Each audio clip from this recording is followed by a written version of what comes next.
कहता है, mom please एक बार मुझे पहचानिए। दूसरी तरफ जो लूकस का कटा हुआ सर था उसमें से एक चमकती हुई रोशनी बाहर आने लगती है।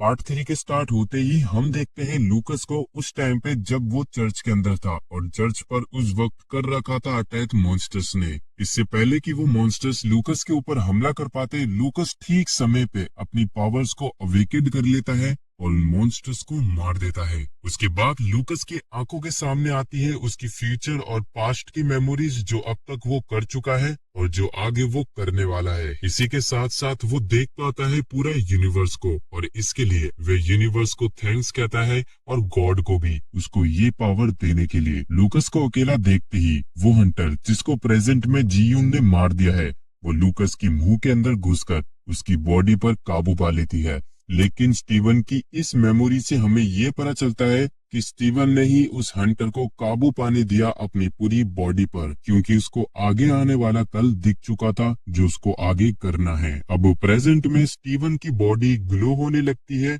और हम देख पाते हैं स्टीवन की नई फॉर्म, जिसको देखकर खुद जीयून भी काफी हैरान था। लेकिन पलक झपकते ही स्टीवन जीयून के पास आकर उसको गले लगा लेता है और उसको एक गिफ्ट देता है, जो कि है जीयून की बॉडी को वापस नॉर्मल कर देना। अपनी पुरानी बॉडी को देखकर खुद जीयून भी काफी ज्यादा हैरान था।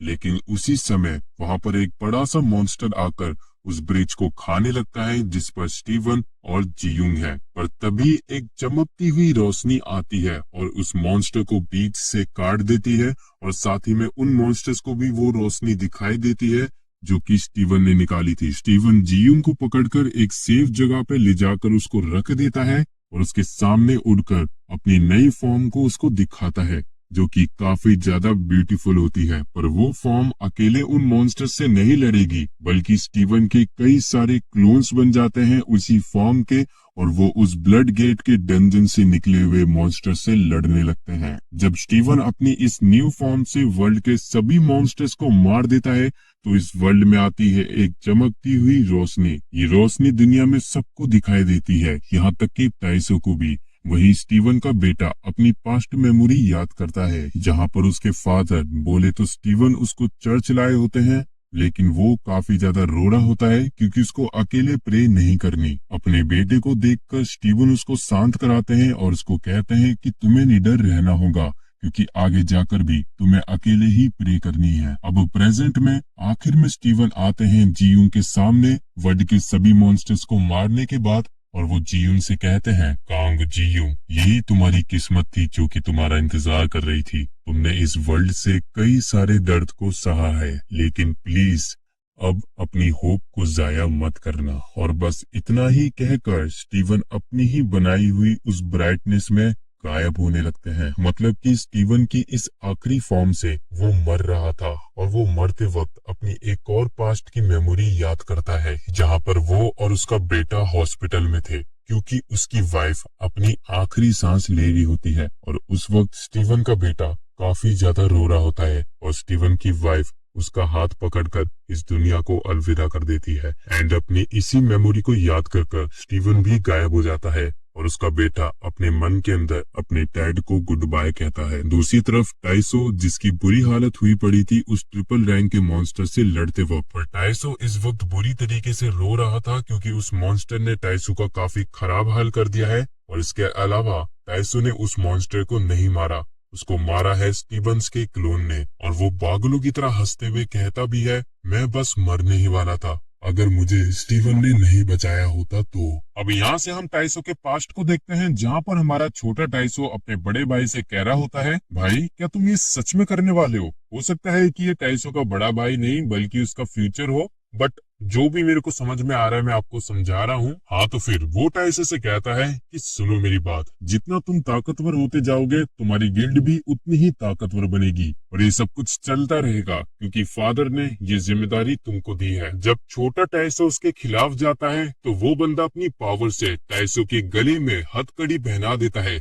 और उससे कहता है, जितना मैंने तुमसे कहा उतना करो। छोटा टाइसो उसके सामने भीख मांगता है कि वो उसको ना मारे, और फिर उसके बाद छोटे टाइसो से वो कई सारे हंटर्स को मरवाता है। अब प्रेजेंट में हम देखते हैं रुसाना को, जो कि अपने सामने खड़े टाइसो से कहती है कि मुझे पता है कि उस मॉन्स्टर को मारने में स्टीवन ने तुम्हारी मदद करी और वादे के हिसाब से मैं तुम्हें हाफ माना स्टोन दूंगी। लेकिन टाइसो उसको बताता है कि उसने सारे के सारे माना स्टोन को एब्जॉर्ब कर लिया है। ये सुनकर रुसाना भी हैरान हो जाती है और वो टाइसो से पूछती भी है कि ये तुमने क्या किया, तुम्हारी बॉडी इतनी कैपेबल नहीं जो कि इतने माना स्टोन की पावर को झेल सके। पर तभी टाइसो रुसाना की तरफ उस पर हमला करने के लिए बढ़ता है, लेकिन रुसाना अपनी पावर की मदद से टाइसो को जमीन पे गिरा देती है और उससे पूछती है, बताओ आखिर तुमने ये क्यों किया। टाइसो उसको जवाब देता है, मैंने ऐसा इसलिए किया क्योंकि मैं किसी को मारना चाहता हूँ और तुम भी मुझसे मरोगी। टाइसो के ऐसा कहते ही टाइसो का एक क्लोन रुसाना के पीछे आकर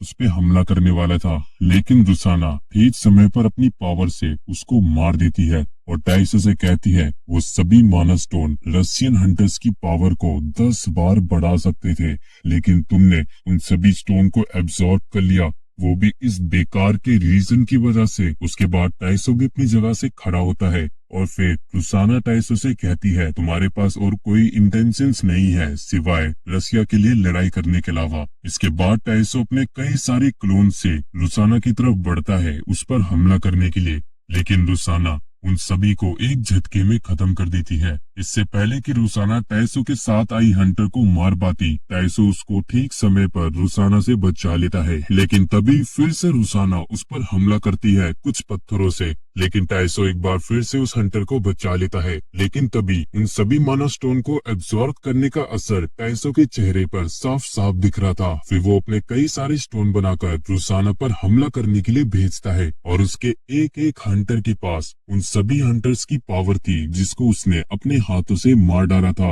और वो सभी लोग रुसाना के ऊपर टूट पड़ते हैं। लेकिन ये बात तो आप सभी को पता है, रुसाना ट्रिपल एस रैंक की हंटर है जो कि एक चुटकी में उन सभी क्लोन्स को खत्म कर देती है किसी फायर क्रैकर की तरह। फिर आखिर में टाइसो रुसाना के सामने गिरा हुआ था और रुसाना एक बड़ा सा ब्लैक होल बनाकर टाइसो को उसके अंदर भेज देती है और टाइसो उस ब्लैक होल के अंदर खिंचा जा रहा था। तभी उसको अपनी चाइल्डहुड की मेमोरी याद आती है, जहाँ पर वो अपने ही जैसे एक बच्ची को बता रहा होता है कि आज मैंने एक और बंदे को मार डाला।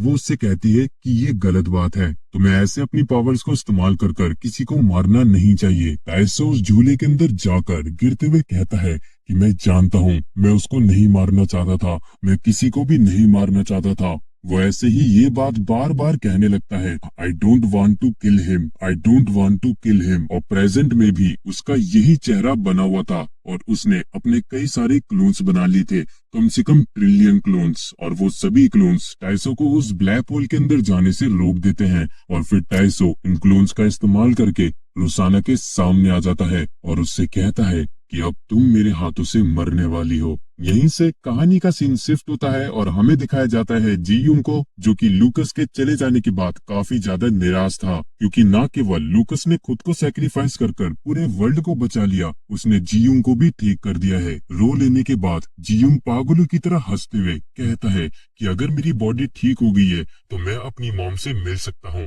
पर तभी ही कोई आकर जी-यूंग के सर को, मतलब कि उसकी पूरी बॉडी को कुचल देता है। जी-यूंग को मार देने के बाद वो बंदा कहता है, ये खेल तो काफी जल्दी खत्म हो गया। अगर आपने पार्ट 1 को देख रखा है तो आपको पता होगा कि ये कौन है।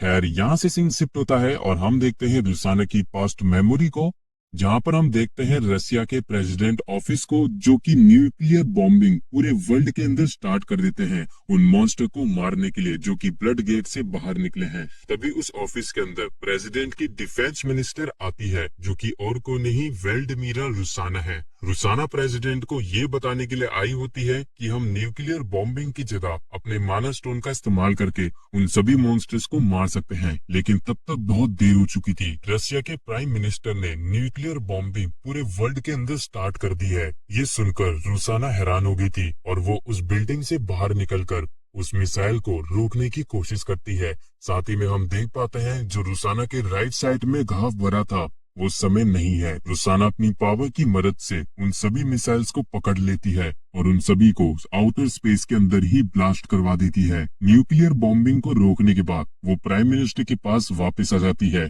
और डरपोक प्राइम मिनिस्टर जमीन पर गिरकर चिल्ला रहा होता है कि मुझे मत मारो, लेकिन रुसाना प्रेसिडेंट से कहती है मुझे माफ करना prime minister, I mean father. ये कहते ही रुसाना अपने फादर को वहीं पर मार डालती है। जैसे ही रुसाना अपने फादर को मार देती है तभी उसको प्राइम मिनिस्टर का कॉल आता है अमेरिका के, और वो कहते हैं कि इस दुनिया की शांति के लिए कभी भी अमेरिका ने रशिया से फाइट नहीं करी थी, लेकिन ऐसे अचानक से न्यूक्लियर बॉम्ब फेंक कर तुमने हमें मजबूर कर दिया रशिया पर हमला करने के लिए। पर जब वो अपने आंखों के सामने देखता है कि रशिया का प्राइम मिनिस्टर मर चुका है और ये काम रुसाना ने किया है, तो वो उसको मिडिल फिंगर दिखाकर चला जाता है।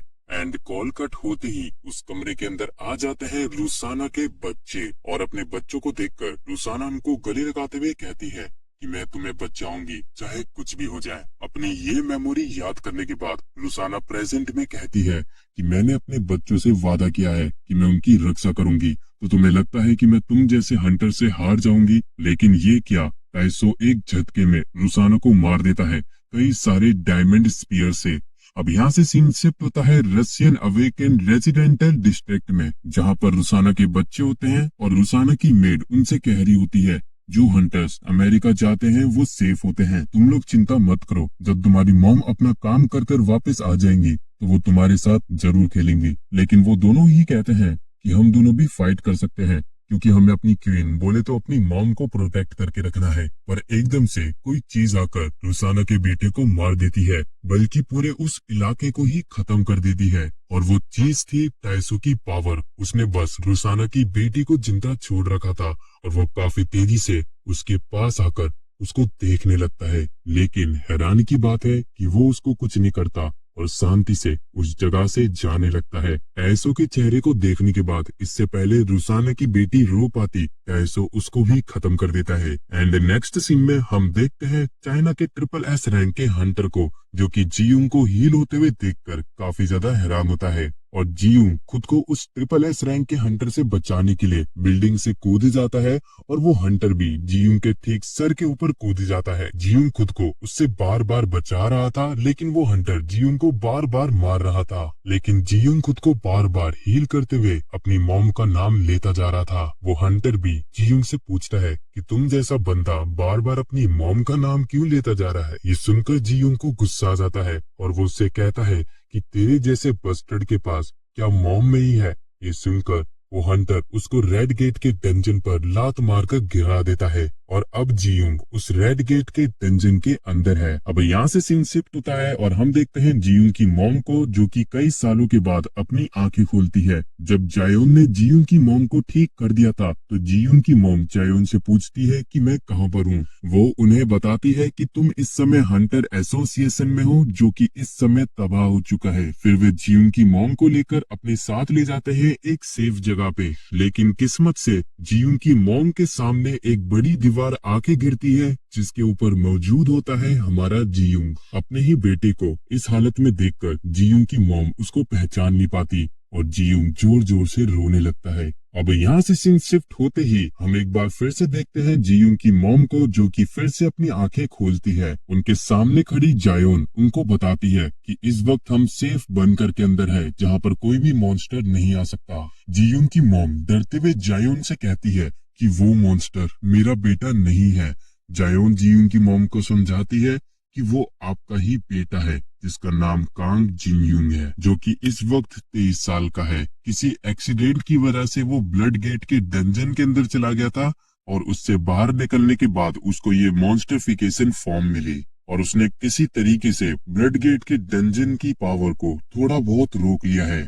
और अगर आपको ना पता हो तो मैं आपको बता दूं कि आपका बेटा आपको बचाने के लिए इस पूरे वर्ल्ड से लड़ाई कर रहा है। दूसरे सीन में हम जीयूंग को देखते हैं, जिसको चाइना के ट्रिपल एस रैंक के हंटर ने ब्लड गेट के अंदर फेंक दिया है। वहाँ पर जीयूंग देखता है कि वो वापस आ चुका है अपने पुराने घर पे। उसको थोड़ी सी हैरानी ये भी होती है, क्या ये चीज उसकी मेमोरी हो सकती है? लेकिन नहीं।